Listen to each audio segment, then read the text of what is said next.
Hello guys! Ito na po yung kapalit ng bahay kubo namin noon.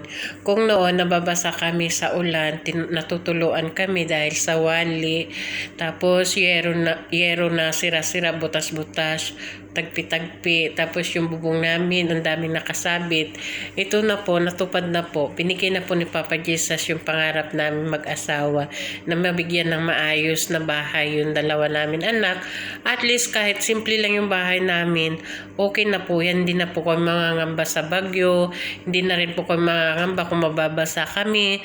Pero noon po talaga, Diyos ko, grabe. Yung kulambo, linalagyan ng asawa ko ng plastic sa ibabaw. Tsaka lalagyan uli niya ng kumot. Hindi ko po kinahiya yun dahil naranasan ko po talaga yun. Tapos wala lang, sayang lang po, hindi wala kasi akong lumang picture ng bahay namin noon kasi wala din po kaming cellphone. Kaya yun, wala akong mapapakitang before sa inyo kung paano po yung bahay namin noon.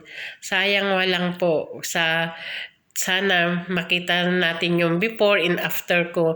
Kaya nagsumikap po talaga ako na mapalayo sa pamilya ko para po makapagawa po ako ng maayos na bahay. Kahit simple lang, proud na po ako. At least galing po sa pawis ko, sa pagod.